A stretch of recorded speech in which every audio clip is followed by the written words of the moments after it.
دور میں، زندگی کے ایک نئے پیریڈ میں ہم داخل ہو رہے ہیں کہ ہم نے تزکیہ نفس، اپنا محاسبہ ان مراحل سے 29 دن تک اور 30 راتوں تک عبادات کے ذریعے ہم مشغول رہے۔ اب اس کے بعد کے کچھ تقاضے ہیں، وہ ہم نے غور و فکر کرنا ہے۔ عالم اسلام کے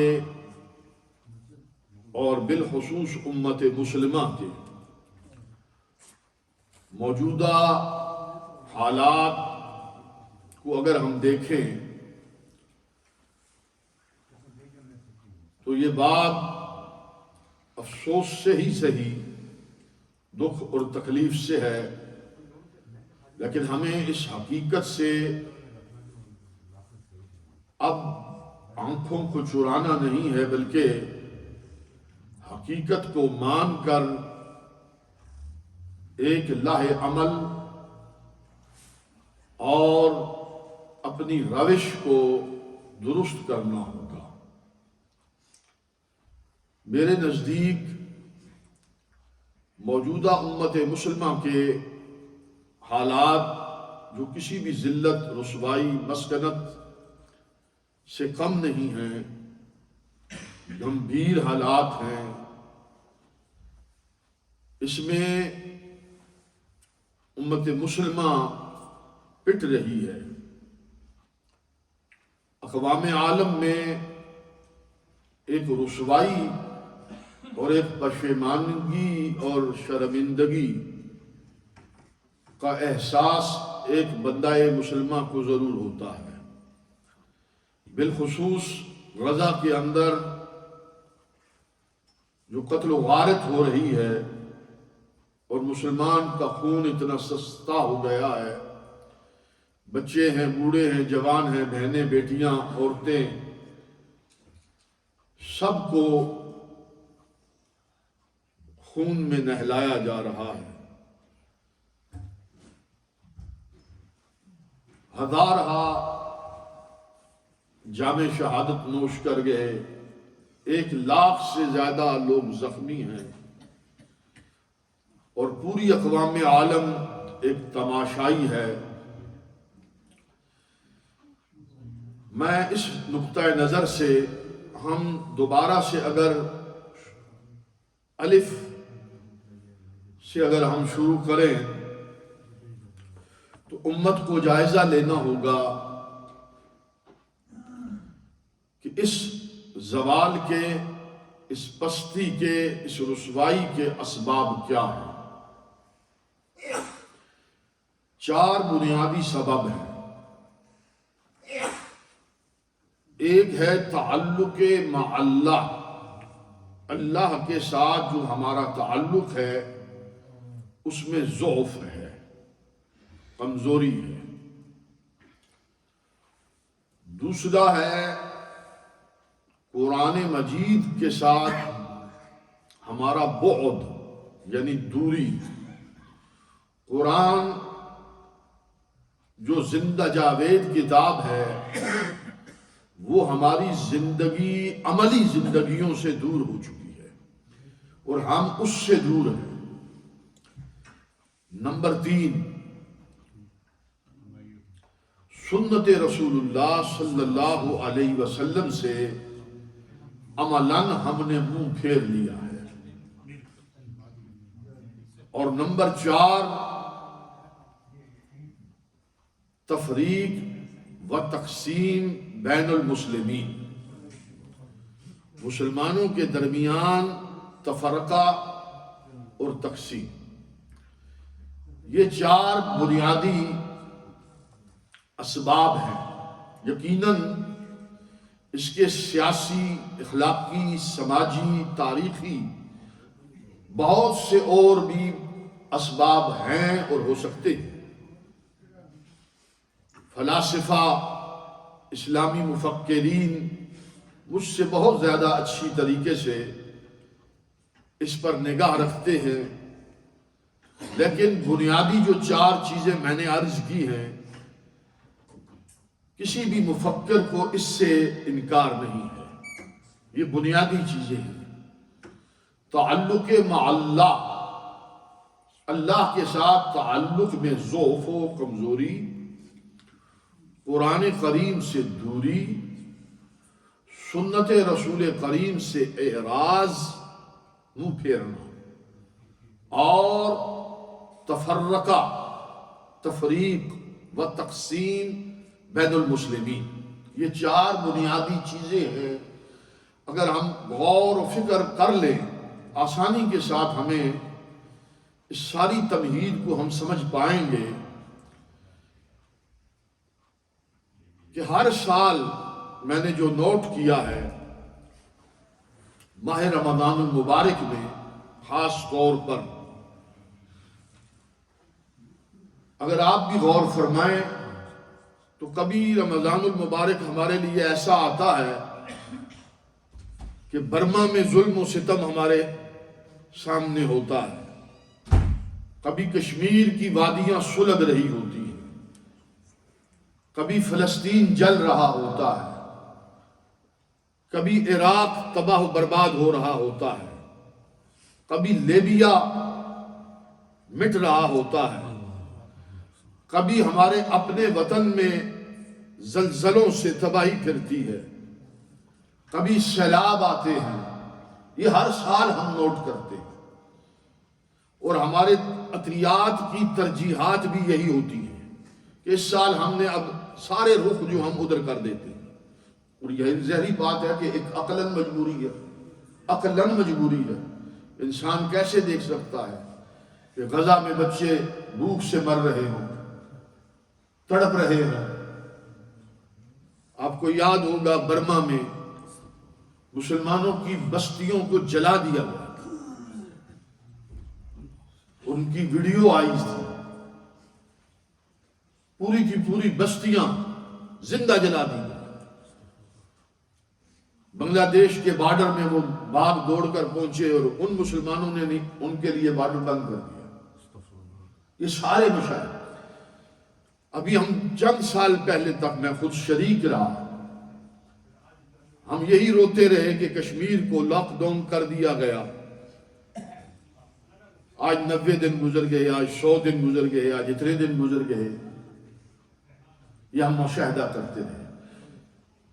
گرامی قدر حضرات، یہ کچھ باتیں میں نے آپ کو صرف تازہ کی ہیں، آپ کو یاد کرائی ہیں۔ اس سال ہم غزہ پر دکھتے رہے، کب تک ہماری یہ حالت رہے گی؟ ہمارا ملک پاکستان ہے، ان کے حکمرانوں کی نالائکیوں کی وجہ سے، یعنی دنیا نے بہت سی چیزوں پر کنٹرول کر لیا ہے۔ جو آسمانی آفات و بلیات ہیں اس کا کوئی انکار نہیں ہے، لیکن اس کے بعد کے جو معاملات ہوتے ہیں حکومتیں اپنے وسائل سے انہیں کنٹرول کرتی ہیں۔ سیلاب دنیا بھر میں آتے ہیں، زلزلے دنیا بھر میں آتے ہیں۔ جاپان اس کا ایک بہت بڑا نمونہ ہے آپ کے ساتھ، لیکن جاپان نے زلزلوں کو نہیں روکا، لیکن آفٹر اس کے جو نقصانات ہوتے ہیں اس کو کنٹرول کیا۔ ہمارے ملک میں مسلسل سیلابوں سے تباہی، زلزلوں سے تباہی، وبائیں، مختلف چھوٹی چھوٹی امراض کے وائرس سے پورے گھر اجڑ رہے ہیں۔ گرامی قدر حضرات، ان سب چیزوں کی جتنی چیزیں میں نے بہت ساری چیزیں گن دی ہیں، یعنی آپ کہیں تو چھوٹی چیزوں سے لے کر بڑی چیزوں تک میں نے مختصر وقت میں شمار کر دیے، باقی آپ مجھ سے زیادہ جانتے بھی ہیں۔ ان سب کا، ان اسباب، پستیوں، ذلت و رسوائی کا جو ہمارا ایک تماشا بن گیا ہے امت مسلمہ کا، اور اقوام عالم بھی ہمیں اب دیکھ کر انہیں احساس نہیں ہوتا، اب انہیں بھی کوئی احساس باقی نہیں رہا. یہ تو رونے کے عادی ہیں. یعنی جو بچہ ہمیشہ روتا رہے تو اسے ماں باپ بھی کبھی چپ نہیں کراتے. یہ عادی ہے رونے پیٹنے کا. جو عورت بک بکا کی عادی ہو جائے تو پھر خامد کو صرف صبر و شکر ہی کرنا پڑتا ہے، یہ اس کی عادت ہے. اسی طرح مرد جب نکما ہو جائے تو عورت بھی کہتی ہے اب کیا کرے، گزارا کرنا ہے. اقوام عالم ہمارے ساتھ اجتماعی طور پر یہ سلوک کر رہی ہے، اجتماعی طور پر. ہم روندو بچے ہیں، ہم نکمے ہیں، ہم فقط بک بکا کرنے والے ہیں من حیث القوم.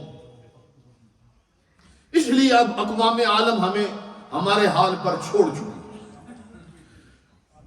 اب ہماری حالت، میں انتہائی معذرت سے یہ لفظ کہنے لگا ہوں، اس مردار کی ہے جس کی لاش کو گدھ نوچتے ہیں اور ان کا وہ دن جو ہے عیاشی کا ہوتا ہے.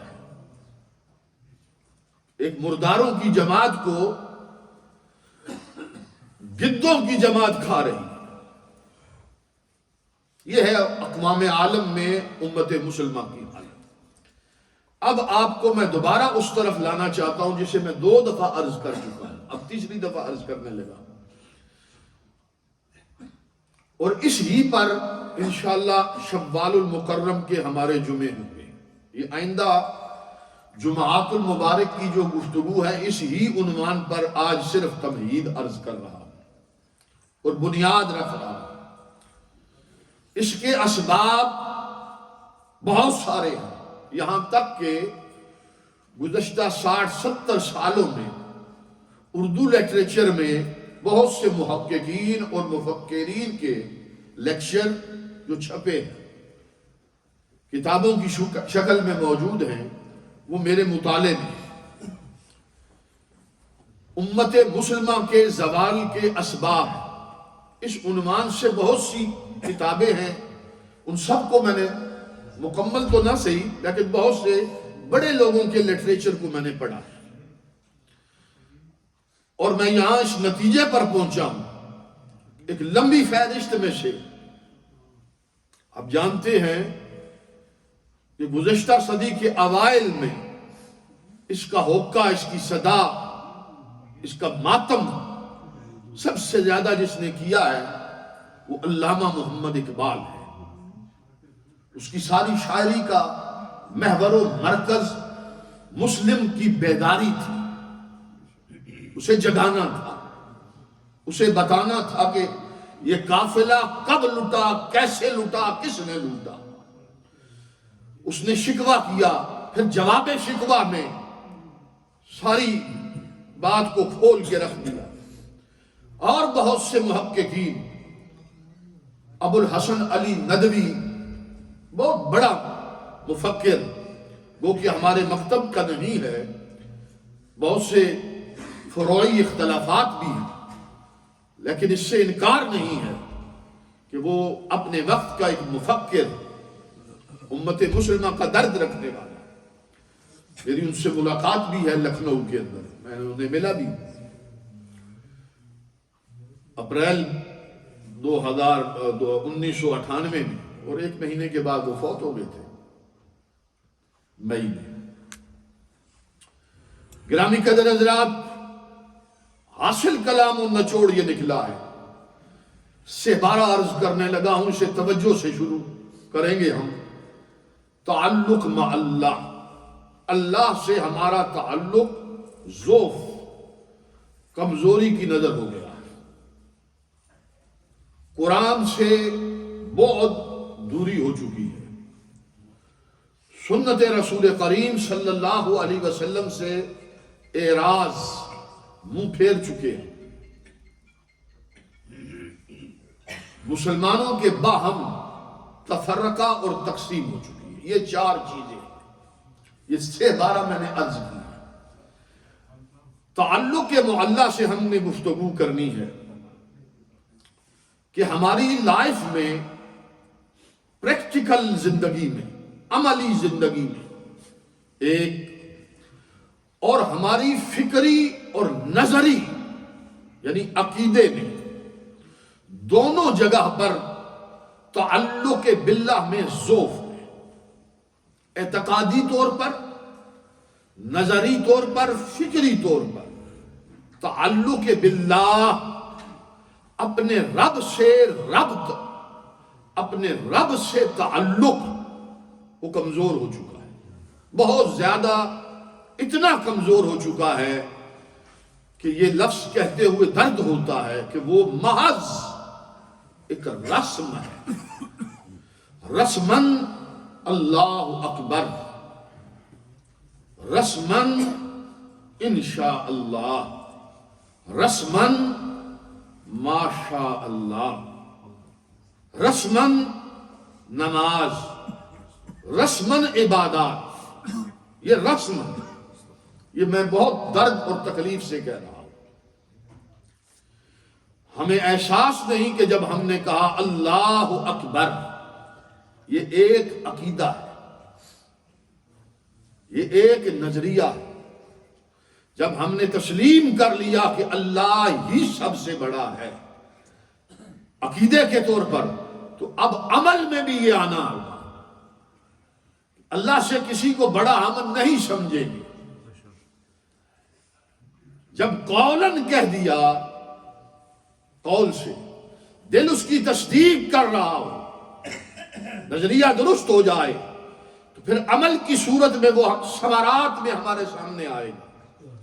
اب کوئی بھی عملی زندگی میں ہم کسی قوت، کسی طاقت، کسی اقتدار، کسی منصب، کسی عہدے، کسی رشتے کو ہم بڑا نہیں کریں اللہ کے مقابلے میں۔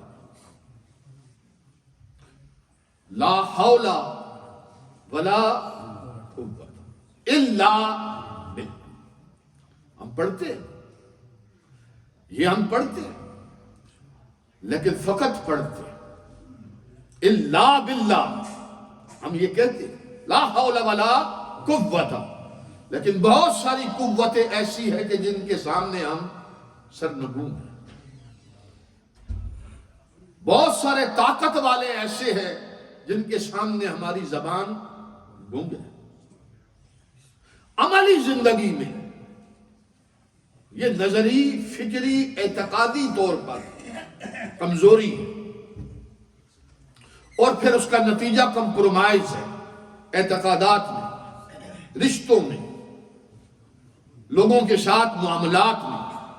جب اس تعلق میں کمزوری اور ضعف پیدا ہو جائے گا، ایک کمپرومائز کی لائف ہوگی، آنکھیں بند کرنے والی لائف ہوگی۔ تجھے اس سے کیا ہے، تو اپنی نبیڑ، تجھے اس سے کیا غرض ہے، تو اپنی غرض کو دیکھ۔ سیلفش، خود غرض، یہ خود غرضی پیدا ہوگی۔ پھر ایک اور لفظ کہنے لگا ہوں جسے کہتے ہیں ٹائم پاس، پھر وقت گزار، آج بھی گزر گیا، کل بھی گزر جائے گا، پھر کل گزر جائے گا، پھر کل گزر جائے گا، پھر کل گزر جائے گا، اور اسی ضعف میں، اسی نظری کمزوری میں ہم مبتلا ہوتے رہے۔ اور ظاہری بات ہے عمل میں پھر کیا ہوگا، کبھی اس کے سامنے ہاتھ پھیل رہا ہے، کبھی اس کے سامنے جھک رہے ہیں، کبھی اس سے مانگ رہے ہیں، کبھی اس سے مانگ رہے ہیں۔ یعنی ایک انسان جو اشرف و اعلیٰ اسلام نے جسے کیا ہے، دین نے جسے برتر کیا ہے، وہ گھٹتا جائے گا، گھٹتا جائے گا۔ اس کی ضروریات، اس کی حاجات مالک کی چوکھٹ سے ہٹ کر اور دروازوں پہ پہنچ جائیں گے۔ اور کیا تھا وہ جو رسول اللہ صلی اللہ علیہ وسلم نے جسے چیلنج کیا تھا، وہ کون سا نظریہ، عقیدہ و فکر تھی جس کے لیے امام الانبیاء صلی اللہ علیہ وسلم نے ان مسلسل 13 سال مکے میں اپنے ہاتھوں کو باندھ کر ظلم برداشت کیا. ہاتھ تو مدینے میں جا کے کھلے نا. مزاحمت، آگے بڑھنا، دفاع کرنا، بدر و احد، یہ سب بعد کی بات. مکہ میں تو اللہ نے مسلمانوں کے ہاتھوں کو باندھ دیا تھا کہ تم نے صبر کرنا ہے، استقامت کرنی ہے، استقلال ہے، عزیمت ہے، جھیلنا ہے، اس بھٹی میں جلنا ہے، کندن بننا ہے. اس لیے کہ اب اس کے بعد کسی نبی اور رسول نے نہیں آنا، اب اس کے بعد کسی امت میں پیدا نہیں ہونا. تم نے قیامت تک کے لیے انسانیت کی امامت کرنی ہے. یہ 4 دن کی بات نہیں ہے. اب امامت کا تاج تمہارے سر پہ رکھا جا رہا ہے. تمہیں اس مرحلے سے گزرنا ہوگا، ان تکلیفوں سے گزرنا ہوگا، مصائب جھیلنے ہوں گے، مشکلات میں پڑنا پڑے گا. یہاں تک کہ صحابہ کی بارگاہ میں حضور کی بارگاہ میں صحابہ نے آ کر عریضے پیش کیے، یا رسول اللہ کب اللہ کی مدد کب پہنچے گی؟ متی نصر اللہ، کب آئے گی اللہ کی مدد؟ گرامی قدر حضرات، وہ یہ فکر تھی، وہ نظریہ تھا، وہ باطل خیالات تھے جو اللہ کے مقابل تھے. اللہ کے مقابل تھے. 2 لفظوں میں بات کو پھر سمجھ لیجئے گا. ایک تعلق باللہ میں شرک تھا جس کو اللہ تعالیٰ نے فرمایا. اور پھر دیکھیے کہ یہاں آمنون کے ساتھ لفظ آیا ہے، خطاب آیا، یا ایھا الذین آمنوا اتقوا اللہ حق تقاتہ. اے ایمان والو اللہ سے ڈرو. کتنا؟ حق تقاتہ، جتنا اس کا حق. یہ تو مومنوں کو کہا جائے.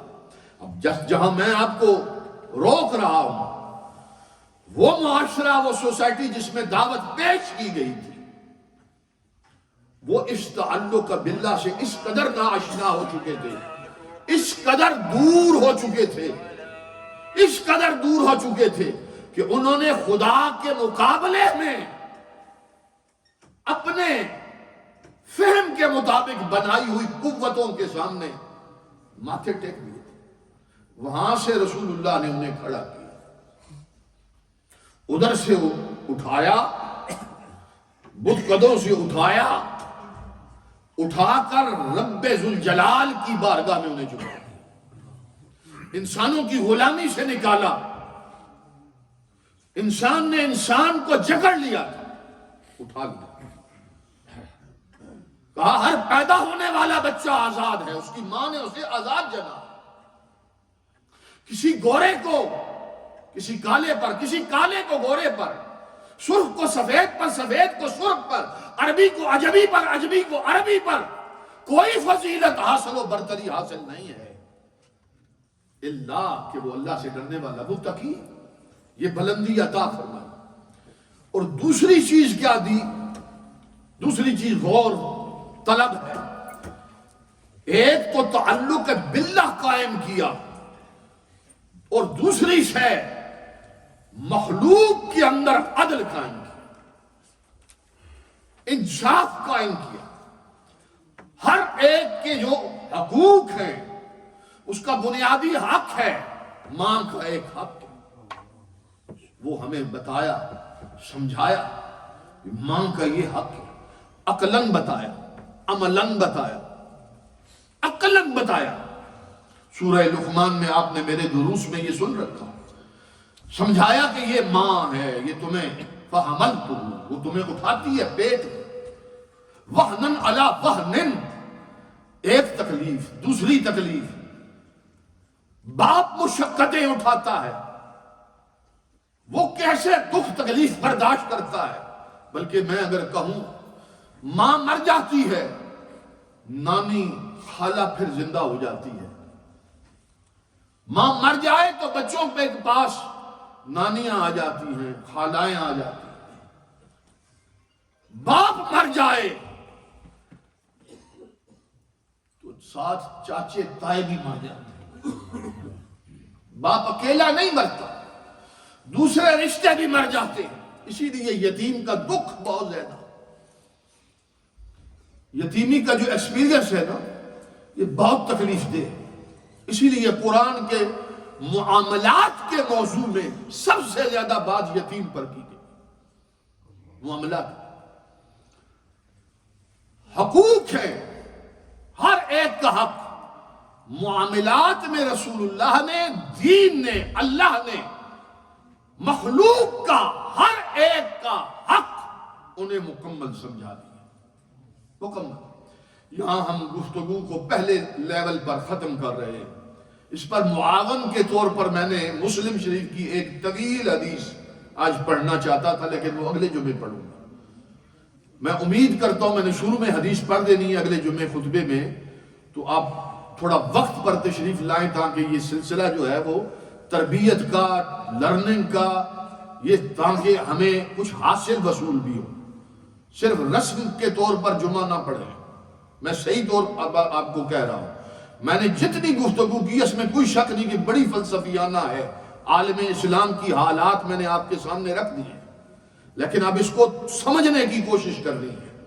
وہ جو حدیث معاون میں پیش کروں گا وہ اسی عنوان پر کہ عملی طور پر تعلق مع اللہ، تعلق باللہ، ہمیں اپنا اللہ سے تعلق کتنا اور کیسے اور کس طرح قائم کرنا ہے اور مضبوط کرنا. اس کی شکل عملی کیا ہے؟ یہ ایک طویل حدیث قدسی ہے جو رسول اللہ کی زبان سے جاری ہوئی. خود باری تعالیٰ نے بیان کیا ہے کہ مجھ سے اس طرح تعلق قائم کرو، مجھ سے اس طرح تعلق قائم کرو.